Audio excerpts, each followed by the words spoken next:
You talk about this in terms of a public health issue. Put it into context, given other public health issues. Well, I mean, this is a greater incidence than SARS or tainted blood. That's a fact, right? And they knew, it's not knowing that they know about this, and they're not acting when they know that the incidence is high. You know, when I have studies that show 25% of all players playing on a team sustain concussions, 60-80% go in with previous concussions, that's epidemic proportions. How would you evaluate the regimen that the CFL has instituted for current players in terms of equipment, in terms of rules, body contact during practices, regimens when head injuries do occur? I mean, maybe subtly improved, but the fundamentals of contact collision sport are that you're not paying attention to the central issue, which again, if we're talking a public health issue, you go upstream to say, what is the root cause? Not about how to ameliorate some of the things and how to identify a bit better, but to say you are striking the head multiple times. You know, I think the one of the statistics recently was the CFL said they had half a concussion per game for both teams. Have you been on the sideline of a CFL game? You know, that's the question I'd ask. Yeah. And why are you putting bad science out there? Because that's not independently observed. So no, it's about stopping striking the head, and especially of children. You know, a University of Virginia study, I'm listing all these studies, yeah, but you know, they studied 9 and 10-year-old Pop Warner football players, and they said that there is an average of 225 impacts, not just touches, but impacts to a child's head every season.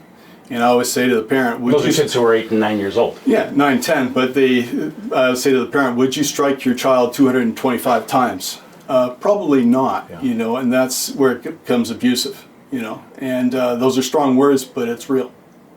So, putting together everything you've just told me, what would you like to see in the sport of professional football?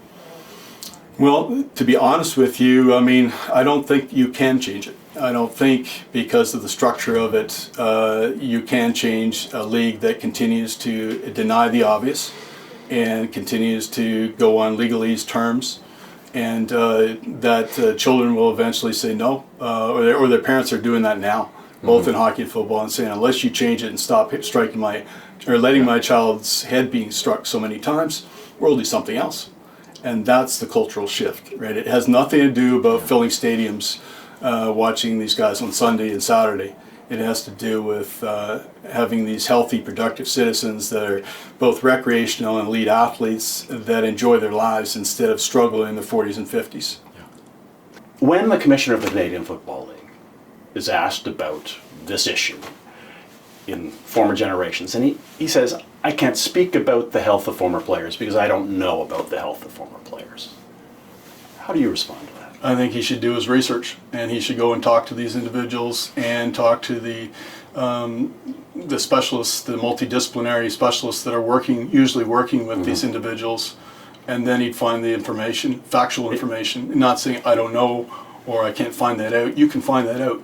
And if they choose not to, then that's a decision they're going to have to live with. Is this an issue, as far as you're concerned, for which there is persuasive scientific and medical information? There's a link between what happens in pro football and brain disorder in later life. Oh, there's a link what happens in minor sports, minor hockey, minor football, and what happens later in life. The link is becoming more and more, along with the clinical evidence, strong. And to use saying we don't quite know 100% is not good enough. You know, that's the thing. When we know the information, why are we not acting on it? If we're doing it because we don't have a 100% link, again, we talked about SARS and tainted blood. Did they have 100%? No, but they could have acted on it, and they chose not to, and catastrophe happens. So there is enough to go on right now to say, now it is your responsibility. You can't say you don't know. If you're protecting a billion-dollar industry, that's another story.